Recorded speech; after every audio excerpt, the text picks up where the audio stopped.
እንደሚታወቀው ሁለት አይነት የቪዛ አይነቶች አሉ። አንደኛው ኢሚግራንት ቪዛ ሲሆን ሁለተኛው ደግሞ ነን ኢሚግራንት ቪዛ ነው። እንግዲህ ኢሚግራንት ቪዛ እና ነን ኢሚግራንት ቪዛ የምንለው ምንድነው? ዲቪ ከየትኛው የቪዛ አይነት ውስጥ ይካተታል የሚለውንም እናያለን። ከዛ በተረፈ እንግዲህ የዲቪ ወይም ደግሞ የኢሚግራንት ቪዛ እና የነን ኢሚግራንት ቪዛ ስታተሱን እንዴት አድርገን ቼክ ማድረግ እንችላለን? ምን ላይ እንዳለ ምን ደረጃ እንደደረሰ በኦንላይን ሲስተም ብቻ እንዴት አድርገን ቼክ ማድረግ እንችላለን የሚለውን እናያለን። በቀጥታ ወደ ቪዲዮ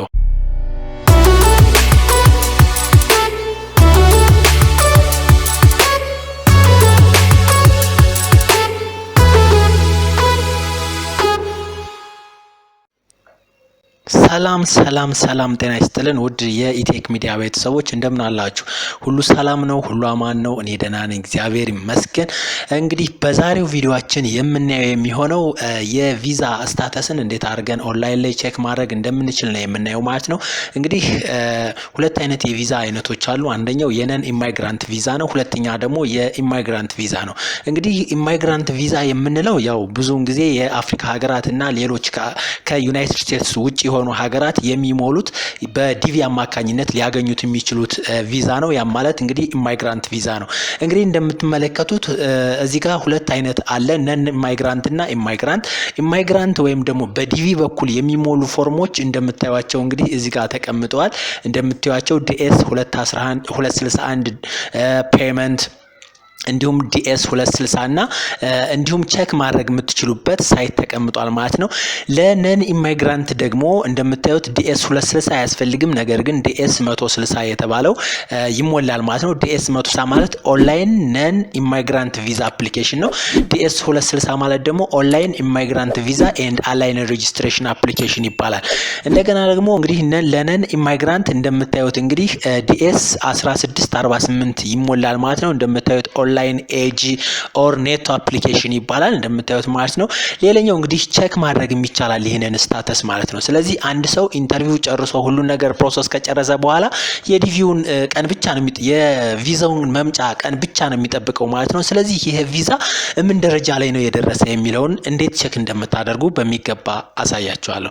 እንግዲህ በመጀመሪያ እንደምታዩት እንግዲህ እዚህ ጋር ማንኛውንም ብራውዘር በመክፈት ማለት ነው ምን ብላችሁ ትጽፋላችሁ? እንደምታዩት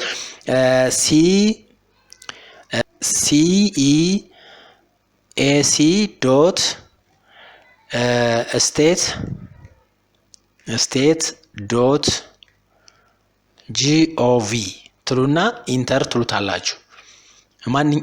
ማንኛውም ኢንተርኔት ብራውዘር ላይ ኦኬ እቺኛዋን CEAC ሶሪ እቺኛዋ ኢ ስላለች ነው ያትዝሽ ጋር CEAC.state ወይም state.gov የሚለውን ኢንተር ትሉታላችሁ። ከዛ እንግዲህ ያመጣላችኋል ወይም ደግሞ ያስገባችኋል ማለት ነው። ከዛ እንግዲህ አንድ ሰው እንደምታዩት ወደዚህኛው ቦታ አስገብቶናል። እንግዲህ ሁለት አማራጭ አላችሁ። አንደኛው በዲቪ የሞላችሁት ከሆነ ነን ኢሚግራንት የሚለውን ትመርጣላችሁ። እንደምታዩት ነን ኢሚግራንት የሚለውን ነው የምትመርጡ።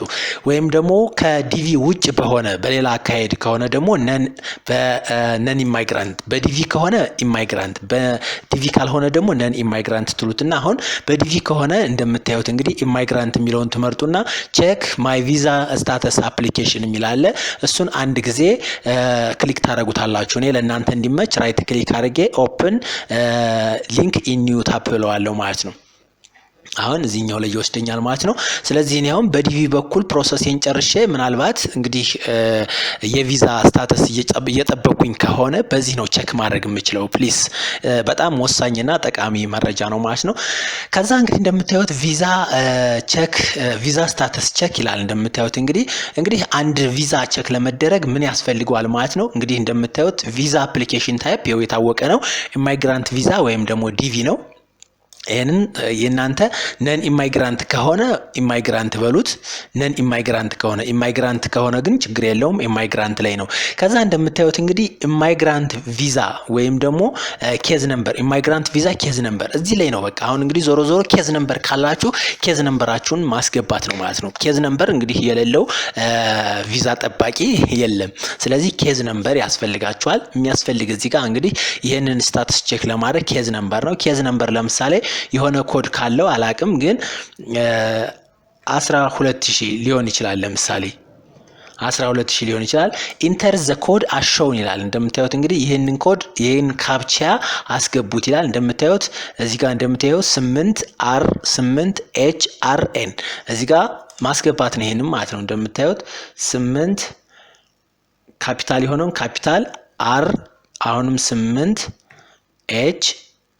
8HRN አሁን እንግዲህ ዞሮ ይሄ ኬዝ ነምበር ትክክለኛ ላይሆን ስለሚችል ምንም አይነት ቫልዩ ላይ ያመጣልኝ ይችላል። የእናንተ ግን ትክክለኛ ከሆነ ስታተሱን ቁጭ አድርጎ ያሳያችኋል። ከዛ ምንድነው የምትሉት ማለት ነው ሰሚት ትሉታላችሁ ማለት ነው። ይሄው እንደምታዩት እዚህ ጋር የኔ ኢንቫሊድ ኢማይግራንት ቪዛ ኬዝ ነምበር ይላል። የእናንተ ግን ትክክለኛ ስለሚሆን ቫሊድ የሆነ ስለሆነ ቁጥሩ የኬዝ ነምበራችሁ ከዛ ስታተሱን በምን ሁኔታ እንዳለ የት እንደደረሰ ወይም ደግሞ አሁን ያለበት ስታተስ እንዲህ ነው ብሎ ይነግራችኋል ማለት ነው። እዚህ ጋር እንግዲህ መጠንቀቅ ያለባችሁ እዚህ ጋር ለምሳሌ እዚህ ጋር ይታያችኋል ባክ ይላል አይደል? እዚህ ጋር ባክ ይላል። እዚህ ጋር ደግሞ ቪዛ ስታተስ ቼክ ይላል። ባክ ማለት ወደ ኋላ መመለስ ብትፈልጉ በዚህ ነው ባክ የምትሉት እንጂ ይችኛዋን ቀስት በመጠቀም ብትጠቀሙ አይሆንም። ስለዚህ ባክ የምትሉት እዚህ ጋር ባለችው ኮማንድ ብቻ ነው። ይሄ እንግዲህ ለኢማይግራንት ነው። ይሄ ለኢማይግራንት ነው።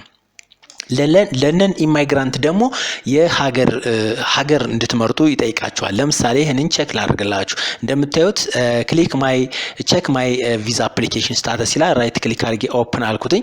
አሁን ይሄኛው ነን ኢማይግራንት ነው፣ ከዲቪ ውጭ ነው። ከዛ እዚህ ጋር ከፈተልኝ። እንደምታዩት ቪዛ አፕሊኬሽን ታይፕ ይላል፣ ነን ኢማይግራንት ነው። ከዛ ሴሌክት ሎኬሽን ይላል። እንደምታዩት አሁን ከኢትዮጵያ ውስጥ ከሆናችሁ ለምሳሌ ከኢትዮጵያ ውስጥ ከሆናችሁ ኢትዮጵያን ትፈልጋላችሁ። ሌላ ሀገርም ከሆናችሁ ወይም ደግሞ አረብ ሀገር ቻይና ወይም ደግሞ ኢጂፕት ኤርትራ ምናምን ብቻ እናንተ ፈለጋችሁት ቦታ ላይ ያላችሁበትን ቦታ እዚህ ጋር እንደምታዩት ለምሳሌ እኔ ኢትዮጵያ ምለውን ብመርጥ ኢትዮጵያ አዲስ አበባ ይለኛል። እሱን ክሊክ አደርግለታለሁ። ከዛ አሁን ኬዝ ነምበር ይለኛል። አፕሊኬሽን አይዲ ኦር ኬዝ ነምበር ይላል። እዚህም ኬዝ ነምበራችሁን ታስገባላችሁ። እዚህ ኢንተር ዘ ኮድ አሾውን ይላል። እንደምታዩት E69K የሚለውን አስገባለታለሁ። ከዛ እንደምታዩት መጨረሻ ላይ ሰሚት እለዋለሁ። ከዛ ስታተሱን ያሳየኛል ማለት ነው። ስለዚህ የኢማይግራንትና የነን ኢማይግራንት ቪዛ ልዩነቱ ምንድነው? ኢማይግራንት ከሆነ ዲቪ ነው፣ በሌላ አገላለጽ በዲቪ አማካኝነት ነው የሚሆነው። ስለዚህ እሱ ኬዝ ነምበር ብቻ ነው የሚያስፈልገው ማለት ነው። ነገር ግን ይሄኛው የነን ኢማይግራንት ከሆነ ደግሞ ያላችሁበት ሀገር ወይም ደግሞ ሎኬሽን ያስፈልጋል። ከዛ አይዲ ወይም ኬዝ ነምበር ያስፈልጋል። ሌላው ተመሳሳይ ነው። በዚህ አማካኝነታችሁን ቼክ ማድረግ ትችላላችሁ ማለት ነው። ስለዚህ ይህንን ዌብሳይት ለመጠቆምና እንድትጠቀሙበት በማሰብ ነው። ብዙ ሰዎች ያው እንግዲህ ፕሮሰስን ከጨረሱ በኋላ በአንደኛ በኢማይግራንት ሁለተኛ ደግሞ በነን ኢማይግራንት በኩል ከዛ የቪዛቸው ስታተስ ምን ደረጃ እንደደረሰ ማወቅ ይቸገራሉ። ስለዚህ በዚህ ሳይት ወይም ደግሞ በዚህ ሊንክ በዚህ ዌብሳይት ሊንኩን ከዲስክሪፕሽን ላይ ቢሆን አስቀምጣለሁ የራሳችሁን የቪዛ ስታተስ ቼክ ማድረግ የምትችሉበት ሁኔታ አለ ማለት ነው። እንግዲህ ለዛሬ ያዘጋጀሁት ቪዲዮ ይህንን ይመስል ነበር። እንደሚጠቅማችሁ ተስፋ አድርጋለሁ። ይህንን ቻናል እናሳድገው፣ ሰብስክራይብ፣ ላይክ፣ ኮሜንት እናድርግ። እንግዲህ በሌላ በተሻለ ቪዲዮ እስከምንገናኝ ድረስ በዛሬው እኔ ጨረስኩኝ። ይመቻችሁ። ቻው።